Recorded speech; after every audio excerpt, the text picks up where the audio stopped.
So welcome everybody to my November wrap up. This has been a pretty good month. I read 28 books in November. I'll put the storygraph wrap up graphic on screen.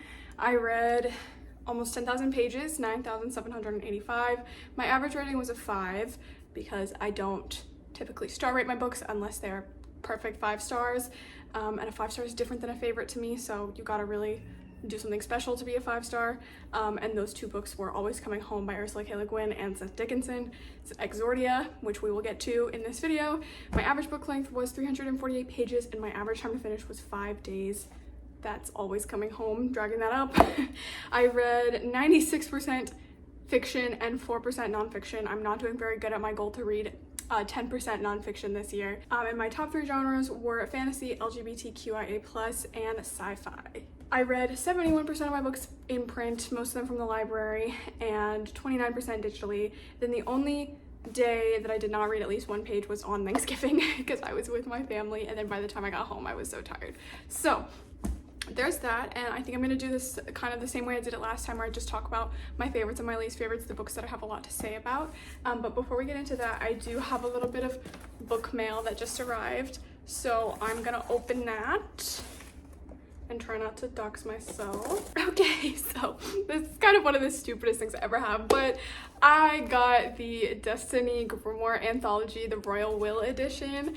If anyone doesn't know, Destiny 2 is a video game, and it is quite a horrible video game. Don't play it. But I was very obsessed with Destiny 2 for probably a good chunk of my high school and college years. And specifically, I was obsessed with Mara Sov, who is one of the characters from the game, and she's one of my favorite characters of all time. I love her. There's very little Destiny merch, and what does exist is very like dude bro-y. Like, you know, we got some bed sheets and jerseys. I'm like, can we get some stickers please? Like Final Fantasy has got you guys so beat in the official merch department. But the one thing I do like that they do is these, basically Destiny 2 has a lot of really interesting lore, but a lot of it is like flavor text or like only readable now on like a third-party website. So one of the coolest things they do, in my opinion, is these grimoire anthologies, which is basically like printed up collections of some of that lore that like thematically go together. And I have had my eye on this one because it is most of Mara's lore. I've had my eye on this one for such a long time because, again, she's my favorite character and I love the lore around her, and it was written by one of my favorite authors, Seth Dickinson, or co-wrote, I think they and someone else wrote the Mara Senna, but Seth Dickinson also wrote the Hive lore, the Oryx lore, which is also in this collection as well. And I literally multiple times, even like past when I have stopped playing Destiny 2, I have gone to the Bungie store website, put this in my cart, typed in my card details, and then at the last possible second backed out because I'm like, I can't spend $24 on this. But it was on sale over Black Friday weekend, obviously, and so I finally was like, you know what, I'm just gonna take that plunge and buy it. And it's actually really nice condition, like better than I was anticipating. I thought it was gonna be kind of like the art books that I've gotten before, where it's just like a flat, you know, normal hardback, but it's like textured, like it's almost like a library book, like a fancy academic book. And this is technically volume 4. This is a really cool logo on the back too, and it's like shiny and gilded. And then on the inside there's this grayscale color art, and it's the same on both sides. And then there's a little code for a free emblem, which I will not be redeeming, so if somebody wants this, I'm just gonna show it, and whoever gets it first can have it. Here, have it. And then there's this foreword by Mallory Z. Schlief. I don't know exactly who that is. I think probably a writer for Forsaken, because this foreword is about something I talked about a lot, actually, something I thought about a lot when I was into Destiny, the fact that when you are writing for a video game, you're writing by committee, so you kind of have to let go of that desire to have the story be all about the thing you want it to be about, because there's so many people working on it, and those people can come and go at, you know, a moment's notice. And then Jill Shar wrote an introduction talking about science fantasy and how the Awoken really lean into that fantasy aspect. And then there's a prologue that is written by Toland. I'm not sure who actually wrote this. That's one of the things that I do dislike about Destiny and about, I'm not sure if the same is going to hold true for the rest of this book, but that you just don't know who wrote what bits. And, you know, sometimes I think that's because a lot of different people probably worked on it, but it's like with something like that introduction, someone probably wrote that. And it's like, who wrote that? I get that they want to have this illusion that it's written by Toland, but like, why? Can't you credit the actual writer somewhere? And I think it's for a lot of reasons, and some of that is to protect writers from harassment. I mean, Seth Dickinson says hello, but I don't know. I hate that the Destiny community is so badly behaved that they can't tell people who wrote what, because then those people will be harassed. Like, it just sucks. And then there's some more art here. Oh, this art is so cool. It's Mara and Uldren on the reef. And then I think it's chronologically by when the expansions were released. So at first you have all the lore from the Taken King and the Black Garden. And then you have the Hive Oryx stuff, which I love.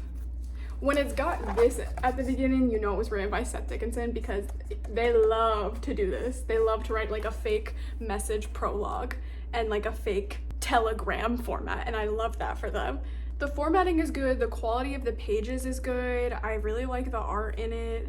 I like that it does break it up with like concept art and also, you know, the little grimoire entries. More cool art. Mara and Uldren when the Guardian kills him. And then the end is literally just like a transcript of, I guess this was a transcript of a cutscene that was supposed to happen, because I don't remember this actually happening. But it's really interesting. Okay, it does have contributing writers. That is awesome. Okay, yes, I definitely love this. I love that they have a list of all the contributing writers and what pages are their content, because again, so many times you just don't get any of that. So yes, Seth Dickinson co-wrote the Mars Center with Z Schlief, and then wrote basically all of the Oryx stuff, and then that was my cat. And then Jill Shah wrote a lot of the grimoire cards, it looks like.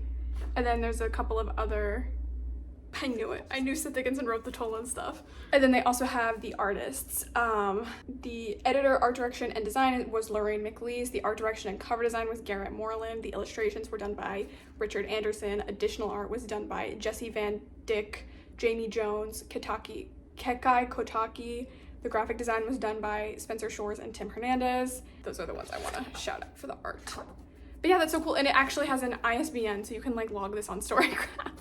But yes, I'm actually really glad I have this. It's actually like way nicer condition than I was expecting. So maybe I will branch into buying the rest of these. I'm not sure how much I care about the lore for the other aspects of it, but like Seth Dickinson's written so much great lore for this, and I just don't know which ones have their writing in it. So we'll see if I can do some more research on that and figure out where that's from. And for comparison, let me show you my little printout of the Mara Senna that I had made because I loved it so much. I transcribed all of it from Ishtar Collective and then had it printed through like a third party, which like, I don't know, just a very fun thing. This was before they started selling the Royal Wealth grimoire, so like the only way you could read that stuff is by going online via a third party, and I just kind of wanted a hard copy, but I'm glad I have such a nice hard copy now. That is something I've always wanted, and I'm actually really glad that I have that. Okay, so let's go over the books I wanted to talk about. First of all, I got an arc. Let's talk about some of the arcs I got that I want to talk about. I got an arc of Seasons of Glass and Iron by Amal el-mohtar. This is a short story collection mainly filled with fairy tales. Like half of them are medieval fairy tales and half of them are more modern urban realism, magical realism type of stories. And I found that on the whole, I kind of preferred the medieval fairy tale ones. I just felt like Amal el-mohtar's really beautiful lyrical prose fit those a lot more, and just you were so swept up by the atmosphere and the setting and the kind of vibe of those stories, whereas with the more modern ones, it just kind of, sometimes the prose would feel out of place or a little too pretty for what the actual scenario was. But overall, I just really liked this collection. In the introduction, Amal el-mohtar says that when she was going through her work and trying to figure out what to put in this collection, she wanted there to be like a common theme, didn't want to just pick out random stuff out of a hat, which I always appreciate. And the kind of theme that she said she saw emerging was the theme of women, and of women talking to each other and women loving each other. And I don't want to negate anything the author says or like say that I didn't think that was true, because it is true that that every story in this collection is narrated by a woman, and a lot of them are queer lesbian romances, but I don't know if I would necessarily say the stories in this collection are about the experience of being a woman and interacting with other women and having relationships with other women. I would probably say it's more broadly about being an outsider and the way that various facets of your identity, like being a woman, like being queer, like being an Arab, which el-mohtar I think is from Lebanon, like being non-white in a majority white country, can make you an outsider, and kind of both the positives and negatives of that, kind of the strength that comes in living on the outside and like truly learning your own power and what you can do, but also kind of the loneliness and the unfairness that comes in being ostracized and marginalized and pushed to the brink of society. And part of that is, again, the identity of being a woman and being a queer woman in particular, of having relationships with other women. But I didn't necessarily think that was what all of the stories were about. There were only a couple stories in the collection that really truly felt like they were about being a woman with a relationship with another woman. And that's not a bad thing. It's just that, again, I felt like the collection was more about being an outsider in general, and I liked that. And I also felt like it meant that the kind of commentary within the collection about Palestine and the poetry about Palestine fit really well. Like, I feel like it could have felt very out of place and shoehorned in, but it all felt so natural within the context of the story because of that theme of being an outsider and being told by society that you don't matter and that your life doesn't matter. And I felt like kind of Palestine fit really well into that commentary. My favorites were The Green Book, And Their Lips Rang with the Sun, John Hollowback and the Witch, and Florilegia, or Some Lies About Flowers. And I definitely recommend this to anyone who has liked el-mohtar's work in the past. Their writing style, it just is very beautiful, and I think, again, this kind of fairy tale concept really just allows their writing to bloom to the next level. So I do recommend this one. It comes out on the 24th of March 2026, so definitely pick that one up when it comes out. And thank you to NetGalley and Tor for the advanced reader copy of that one in exchange for an honest review. I also want to talk about Local Heavens by K.M. Fajardo. This is a Great Gatsby retelling that is set in this like cyberpunk dystopia, and I love a good Gatsby retelling. I have talked about it before. I actually really liked The Great Gatsby when I read it in high school. I read it at the precise moment in my life I needed to read it to become obsessed with it. And so I love a good Gatsby retelling, especially ones that focus in on gender and sexuality and class. And I felt like this one definitely does do that. Like, it's set in the future. It's like a cyberpunk retelling, but it's also very heavily about race and sexuality. Nick is Filipino American, so is Daisy, and then there's a lot of commentary about racism and sexism in the tech industry in particular, and it's mostly a very cut and dry exact plot recreation of the original Great Gatsby, but I felt the ways that in which the author retooled that plot to fit into like the cyberpunk setting was charming and clever and made a lot of sense, and was very fun to see how all those little things matched up. Like, the eyes of TJ Eckelberg are drone eyes, stuff like that. That was just very fun. And I felt like certain characters were given kind of more motivation and were more sympathetic and easier to root for, while still keeping the complexity and ambiguity of the relationships that I think make the original so compelling. There is kind of a, not love triangle, but almost love square between the four leads, which I always love. Like, I think all of the relationships between Daisy, Jordan, Nick, and Gatsby are so interesting and can be taken in so many different ways, and this book I think really, again, kept that complexity but also developed some of the relationships that you don't see as much in the original story, so I really liked that. And then the ending is changed enough so that you kind of feel like this book is bringing something new to The Great Gatsby, but it also, again, sticks very close to it thematically, and it's just kind of a little bit more bittersweet, so I enjoyed that. So I really enjoyed that. The one thing I think I didn't like about this story was the gang of teen hackers. They just felt so out of place with the rest of the story, and I get why they're necessary for the plot changes that happen at the end, and also thematically they kind of serve a purpose to convince Nick that he can't work within the system for incremental change, but the characters themselves just didn't do it for me. The only one that kind of has a personality is Owl Eyes, and she is very annoying and the rest of them feel very underdeveloped and underutilized. So I just wish that those characters had either been more relevant throughout the entirety of the story, as opposed to just feeling like they came in and were part of a completely different story and then left. or that Owl Eyes had been less like every neuromancer character mashed together and the rest of the gang actually had personalities.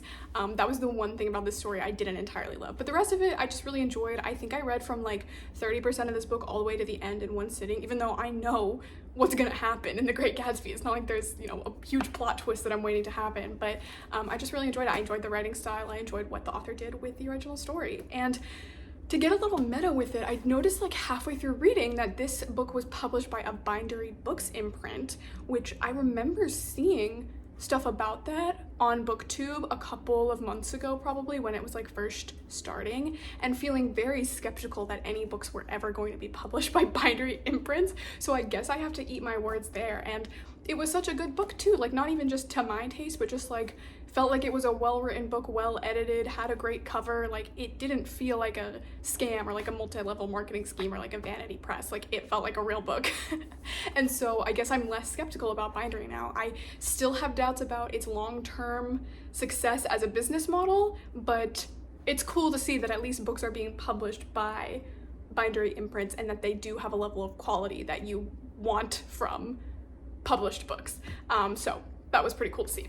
Then I also want to talk about The Summer War by Naomi Novik, which is a novella about a girl who lives on the edge of Fae, trying to find her banished brother.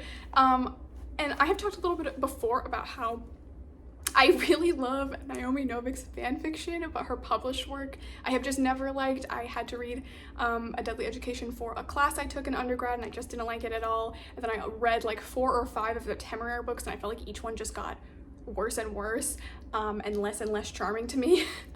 And so I just have been searching for some of her work that kind of has that same charm and just cleverness and like bite to it that I feel like a lot of her fan fiction does. And I have uprooted on my shelf ready to go, so I was like, maybe I'll try to get into her fairy tale stuff, but I've been kind of hesitant. But I picked up The Summer War on a whim. We had a copy at the library. It was so short. I like literally read it during like a shift at the desk, and I actually really enjoyed this. I feel like I finally found that thing of Naomi Novik's that gives me that same buzz as her fanfic. Like it was just so charming and so clever, and the world was so interesting but like not super overly developed, so much that you felt like that was the point of the book. Like it just was a very fun story about sibling love and living on the edge of fairy. It felt a lot like Amal el-mohtar's The River Has Roots in that way. Like I don't think the two books are similar at all beyond that premise, but it just was like a fun little story, and I really enjoyed it. I honestly think this could have worked well as a full novel, but I think you would have probably had to rework the ending. I think this very light, fluffy ending only works as a short story or as a novella, but I feel like it works perfectly fine as a novella and as with that very happy, fluffy ending. Like it does feel very bright and summery and fun. So really enjoyed this, and now I am much more interested in picking up her fairy tale stuff, because I'm like, if that's where I've been, you know, if that's where the spark has been and I've just been missing out on it, then I gotta go there. I also want to talk about Always Coming Home by Ursula K. Le Guin, because I did finally finish this book, and I never tab or annotate books, but I tabbed this one up just because it's such a long and such a dense and rich work that I just wanted to have like quick little reminders about stuff that I could flip back through. The pink tabs are my favorite bits of the story, and then the blue ones are my favorite poems, and then the green tabs are charts or like maps or other factual information that I might want as a reference, and then the purple is when Pandora or Little Bear Woman are speaking, and I think those are like Ursula K. Le Guin's self-inserts, so I also wanted to know what was there as well. This was one of the books that I wanted to finish reading before the end of the year. I got it done before the end of November, and I really loved this. It's such a different work, and I don't think it's going to be for everyone, and I think you have to be in the right headspace and know what it is before you pick it up. Like I tried to read this a couple years ago and just could not get into it, but it was just such a work that just unfolds before you slowly as you read it, and just gets more and more rewarding the further you get into it, and the more you start to learn about these people and their practices and how the world got to the way it is in their story. Just the tiny bits of sci-fi that come through. It was just so charming and so lovely, and was just such a different experience of reading a novel, and just the work that went into this is crazy, the world building work especially. And like I was already so impressed with the scope of this book and the numerous ways and details that it managed to build the world. Like you even get recipes and like actual recipes that you can physically cook, and then I turn to the last page and see a QR code to download the album of the music that was composed, written, and played in the made-up language she made up for this book, and it was performed in the valley that this book is supposed to be set in with traditional Kesh instruments. Like, it's just crazy the amount of work and the amount of passion that went into this. And yes, the album, I did add it on Apple Music, and yes, I'm the only listener, and it's so good. So I just really enjoyed this. Again, like, I don't think it's gonna be for everyone. It felt very postmodernist to me. Like, it felt like the experience of reading James Joyce and just being willing to be taken on a wild ride, a long wild ride, and just let the author do what they want to you. And I don't think that's gonna work for everybody, but it worked for me, and I really loved it, and I do really recommend this one. I feel like it is not read a lot by even her biggest fans, and so if you have read her work and you know you like her, I would definitely recommend this one. Maybe don't make this your first foray into her, because it is just so different from anything else I've ever read, and like you can like, it's very Le Guin at its core, but plot-wise and structure-wise, it is so different from anything else she's ever written. So maybe save this one, but I did really love it. 5 stars. It was just beautiful. There's so many lines from this that I love. Okay, let's also talk about one I didn't like, Ledgers and Lattes. I also put this one in my end of year book tech video as something that I wanted to read before the end of the year. Again, I said basically this is my homework. I thought I probably wasn't gonna like this one, but I needed a cozy fantasy square filled for bingo, and also, you know, I get FOMO, I want to know what people are talking about, and I found it in a little free library, so I didn't pay for it. I read this in like one sitting, one afternoon. It was better on a craft level than I was anticipating, and I'll take this. I'll be like, I was a snob. I thought it was going to be very badly written, but it was actually pretty well written. The prose is unobtrusive. The pacing is actually pretty tight, despite its tendency to have every chapter end with Viv going to sleep and every chapter begin with Viv waking up, which just feels very Stardew Valley-esque to me for some reason. But other than that, I felt like it was a pretty well-paced and pretty quickly moving book. But it just did nothing emotionally for me. Cozy fantasy just does not hit where I think the author needs it to hit for you, and so I just focus in on like all my little nitpicks.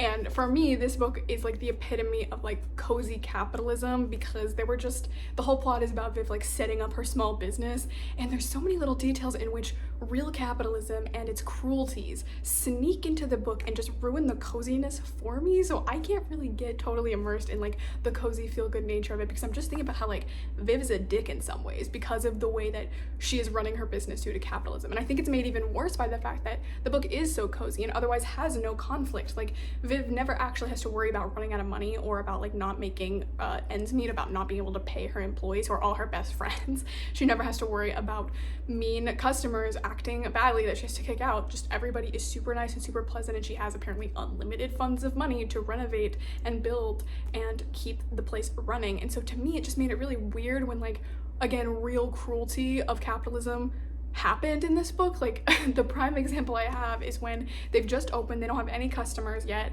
because it's only been open for like a couple days, and like a random student comes into the coffee shop and sits down without buying anything and just sits there all day working on his paper. And like, everyone who works there is appalled at his behavior, and they put up a sign saying that the seating area is for customers only. And it's like, why would you need to do that? Like, again, if they desperately needed to make ends meet and desperately needed every single person who came into the store to buy a coffee to like pay her employees, then I could understand this behavior. Or if he was acting rude and obnoxious, I could understand that. Or if the store was really busy and he was taking up a seat from a paying customer, then maybe I could understand how upset they get and how they have to put up a sign again to make sure this behavior doesn't continue. But again, within the context of the story, it makes no sense why he can't just sit there quietly and work on his paper. Like, he's not bothering anyone. They have no other customers. And instead of like talking to him and striking up a relationship with him and letting him use their store for free, and then maybe hoping that eventually he gets curious and buys a coffee, they put up a sign saying that he's not allowed to be there. And that's just so, again, so capitalist to me, that like, you gotta buy something to be here. You gotta, God forbid you don't buy a $2 coffee so that you can do homework in this place. And it just made me think less of the main character, of Viv, because she's supposed to be this very kind-hearted, like, you know, person who cares about justice and just wants to live a cozy life and like share coffee with the world, but she's also acting like a landlord. And so it was really hard for me to get invested in her, you know, journey of doing her real passion and like learning that she doesn't have to be a warrior and she can be like a cozy little barista, when she was acting so terribly in other ways. And, you know, there's also a moment where kind of the only real conflict in this book is that there is a mafia in this city, and the mob boss has been like sending thugs after Viv to pay her dues, you know, give her a cut of the profits. And Viv is able to set up a meeting with this mob boss, and of course she's like a quirky grandma, and Viv is able to cut a deal to pay her dues in cinnamon rolls instead of money. Isn't that so cute and quirky and funny? Okay, yeah, that is cute and that is funny, but it's like, again, does Viv, kind heart and paragon of justice, care at all about the fact that the rest of this city, the rest of the street, are being terrorized by armed thugs who still demand their share of the profits of their business? No, she doesn't give a single fuck. She, again, it's just this very capitalist, individualistic mindset of like, as long as I'm doing well, as long as I'm cozy and I don't have to pay my dues and my business is doing well, then like you're gonna have to pay your dues and not in cinnamon rolls. Like I couldn't do it. I feel like I would do better with cozy fantasy that wasn't about setting up a business, because the capitalism was what really bothered me about this book, and not kind of the coziness to it. Like I feel like I have read stuff that has bordered on cozy or been like slice of lifey, like The Hands of the Emperor by Victoria Goddard, and I really enjoyed that book. And I enjoy stuff like The Goblin Emperor and The Witness for the Dead, which I don't consider cozy, but I feel like some people do because they're more slice of lifey. So I don't want to say it's not you, it's me, because I think it's the book a little bit too, but I'm sure this is a perfectly fine book, and I can definitely see why other people like it, and I think it was really the first of its kind in a lot of ways, so we're just gonna chalk this one up to me being a weirdo and thinking too much about silly little D&D barista fantasies. So I'm gonna give this one back to the little free library and get it out of my house. I also read Orlando by Jacqueline Hartman, which is kind of a response or kind of in conversation with Orlando by Virginia Woolf, which I read this year and really enjoyed. That is a story about a man who wakes up one day and he has turned into a woman, and how he kind of lives his life turning back and forth, kind of. It's a very surreal book, hard to describe, but a very worthwhile read, I think. So rich for interpretation and discussion. And then this book also I loved, like so rich for interpretation and discussion, and I wasn't thrilled with this author's other much more famous work, I Who Have Never Known Men. I thought it was good, but it didn't really do anything spectacular for me. But I really loved this, and I really highly recommend it. Just the way that this book talked about gender and about gendered expectations and kind of the inherent nature of biological gender and traits, and kind of the more we got into the book, the more it was kind of questioning those traits and questioning which, like, what a male and female trait even is, and whether that's a valuable distinction to make, was so interesting to me. Like, this book is about a woman who has like a male counterpart in herself, who one day is able to jump out of her body into the body of a young man and kind of sets about cavorting about Paris and kind of ruining her life, but not really. Like, just the direction this book takes is so unexpected and so fun, and then the ending is so bizarre, and there's this really present, obtrusive narrative voice who kind of feels like the author at points, but at times feels like, again, just a random omniscient narrator, and I found that aspect to be really fun as well. And again, the ending, the way it wraps up, was so interesting. Like, I don't know, I just really like this. It reminded me a lot of The Hour of the Star by Clarice Lispector, which I also read and enjoyed. So if you like that book, or you like Lispector, just you like Orlando, I definitely recommend this one. It was really good. I also did some rereads this month because my cat got spayed and it was really stressful, so I just wanted to get back to books that I love and care about, and I reread Exordia by Seth Dickinson. This was one of my favorite books of last year, and it is so bizarre and so weird and so fun, and I still just love it so much. I think I loved it even more the second time around, just because I wasn't afraid that we weren't gonna go anywhere. Like, I feel like on the first time it gets pretty math and military heavy in about like the 2/3, and I was worried. I was like, where are we going with this? But then it U-turns back into really weird fun territory at the end for me, and so this time I feel like I was able to get through those parts a lot better because I knew that it was going to be rewarded at the end, and so I still just really love this book. I really highly recommend this if you are a fan of like weird sci-fi like Annihilation or Nine Fox Gambit. This is just so bizarre and so fun. I feel like Seth Dickinson is really good at doing smart sci-fi where we're talking about American imperialism and Obama-era drone warfare and the concept of you know, what is an alien invasion to people who have already had their way of life completely destroyed by the American military, and just so interesting. Again, the trolley problem really comes into play here. Seth Dickinson one day I hope to find someone who loves me as much as Seth Dickinson loves the trolley problem, because it's really interesting the way that it's discussed in this book and the way it's framed and the way in which we have characters who represent both sides of that argument, and you kind of feel like both of them are making really good points and you see that clash of ideologies. So it's very smart sci-fi, but it's also very weird and fun sci-fi. Seth Dickinson is so good at, first of all, names. So good at names. Just every made-up sci-fi word in this book is so fun and so cool. Sarinder, Prajna, Axiorage, the Coltraic brand. Like, I just want to name my children after every word in this book because they're all so cool. Exordia, like, you read that title, you're like, yeah, what does that mean? I want to know what that is. And so I love all that stuff, and like just the concepts of this book are so interesting.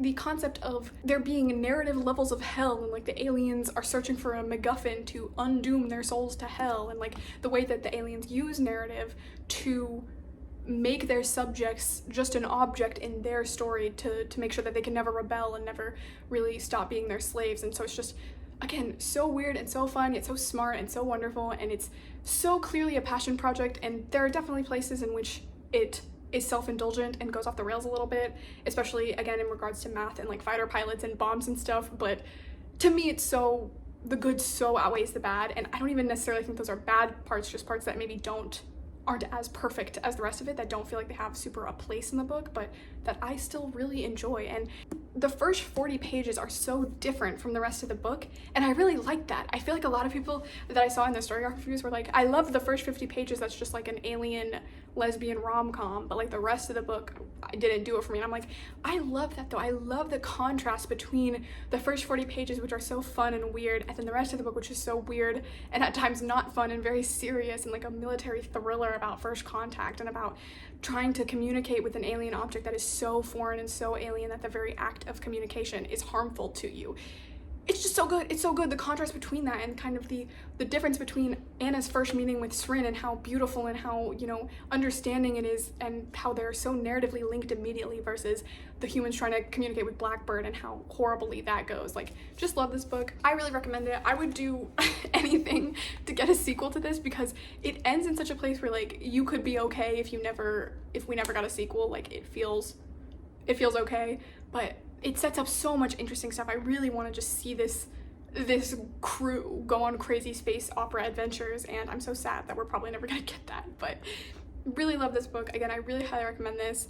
Don't be scared off by the storygraph reviews, because I love this book and I recommend it. I also got another arc of Platform Decay, the new Murderbot book, which comes out on the 5th of May 2026. And I don't know if it's just recency bias, but I really enjoyed this one way more than probably the last 2 installments in this series. I felt like it just got back to what I love about Murderbot, which is Murderbot having to deal with squishy humans and how much care they need, Murderbot fighting corporate hit squads, Murderbot being on weird spaceships, and Murderbot befriending and teaching other sec units and other robots. Part of this also really felt like a road trip novel, with its focus on the logistics of travel across a large space, especially with the elderly and the young, and I thought that was really fun and I enjoyed that. And then this book is longer than System Collapse, but it felt so much shorter and tightly paced, and I just really enjoyed this one. Again, might be recency bias, but I felt like it got back to a lot of the stuff that I love about Murderbot. So again, definitely pick this one up when it comes out on May 5th. And thank you again to Tor and NetGalley for an arc of that. Okay, I'm almost done. Now I'm gonna rant about Lucienne dying for the rest of this video. So if you know me, you know I love to read lesbian vampire books. I have a whole tag for them on Storygraph. And it's such a shame that a lot of lesbian vampire books are not that good. So, okay, this month I also read an arc of The Fox and the Devil by Kirsten White, which is another lesbian vampire book. Well, they're kind of vampires. She's like a spiritual vampire, and I enjoyed that book. I feel like it's very historical mystery romance coded, which is not my preferred genre, but I still had a good time because I love lesbians and vampires. I feel like somebody who really enjoys like the Deanna Raybourn series or like the Lady Sherlock series will have a much better time with this one, but I still enjoyed it. And that made me want to check out Kirsten White's other lesbian vampire work, Lucy Undying, which I remember seeing in a bookstore when it came out and thinking the cover was absolutely beautiful, but the book was like $40, so I was like, I'm not buying that. But so I got it from the library and I read it after reading The Fox and the Devil, and it was such a weird reading experience. First of all, this book is 450 pages. it did not need to be that long. Second of all, I really enjoyed the first kind of half of this book where it's kind of lesbian interview with the vampire type vibes, where we are following Lucy via therapy transcripts as she tells her life story to this therapist she has, like, you know, locked up in a building and, you know, forced into hearing her out basically. And we also follow Iris, who's on the run from her abusive mom's business partners after her death, and how the two meet and kind of how their stories mirror each other. And I really enjoyed all of that. But then in the second half of the book, it takes this abrupt turn to being about the two leads taking down this vampire MLM Mormon cult, and it separates the two leads for a large amount of page time and kind of halts the relationship development of the two leads, again in favor for this very action heavy infiltrating the MLM plot. And I just didn't really care about that plot or feel like it was super well integrated into the rest of the story, into the kind of life story of Lucy and the kind of parallels between Iris and Lucy. It just, I don't know, it just didn't do it for me. And it's so much of this story and it's so different and it takes up so much space in this story and I just didn't love it. So I also feel like it was weird that we're getting into some spoilery territory here, so if you want to read this book, just take that. I also feel like it was weird that this book kind of markets itself as like a feminist Dracula retelling, focusing on Lucy Westenra, who is kind of this sexualized and overlooked character in the original story. And the way it chooses to do that is by like being a Mina Murray hit piece and like totally slandering Mina and repainting her character as like this horrible, mean bitch of a like gold digger who hates Lucy and is like tricking her into marrying this man so that when her inheritance will go to this man, so that when they kill her and Mina marries this guy, they'll get all her money. Like, it's just, her evil plan is so complicated and so bizarre. And then it's also like, it doesn't make any sense with the original plot of Dracula. It's like, then why is she marrying Jonathan? He's poor, he has no money. Like, isn't it better just to wait until they have Lucy killed and then just go straight into marrying the other guy? Like, it was just bizarre. It made no sense. And like repainting the kind of plot twist at the end of the story that it wasn't Dracula who was the villain, but Mina the whole time, who like masterminded every bad thing that happened to Lucy, was so bizarre. And again, did not make this book feel like a feminist Dracula retelling. It just, I feel like there is a little bit of commentary on like Dracula and his wives as an abusive relationship, kind of like A Dowry of Blood, but like A Dowry of Blood, it just kind of fell flat for me as an abuse allegory, because in this book, Lucy doesn't have a meaningful relationship with Dracula. She meets him a couple times, convinces him to turn her, and then he dips and she spends the whole story kind of looking for him but never finding him. And it's like, all of her abuse is at the hands of women, of other women. And again, I don't hate that. I think that's an interesting concept, actually, especially women who are also under Dracula's control. Like, they hurt each other. He taught them to hurt each other. But it's like, that is never explored. That avenue, that kind of route of like, Dracula made us like this, or like, maybe I was always like this, isn't really explored. The kind of abuse dynamics between women are not explored. It's just treated as if Dracula is the only abuser, but then also Mina comes in at the end as like the twist surprise villain who, you know, masterminded every bad thing that happened to Lucy. And it totally lost me at the end because of that reveal, and because of not just because of the vampire MLM plot, but also because of that reveal. It just made the story's themes feel kind of weak. And again, it did not have to be this long. At least A Dowry of Blood was short. There's my Lucy Undying rant. It put me off of reading more lesbian vampire books from this author because it was just not what I wanted. But okay, I'm sure there's more books I could talk about, but I've been talking for too long already, and my cat is gonna kill me if I keep her in the closet for much longer. So thank you so much for watching this video, guys. What have you been reading in November? I'm very excited to finish out the year. I have some fun plans for end of year content, so let's hope I make it. My classes are almost over, so I'll have more free time soon, and I'm taking a big break from work, so I hopefully should have some time to film more videos. So let me know what you guys are reading, and thank you for watching this video, and I will see you in the next one. Bye.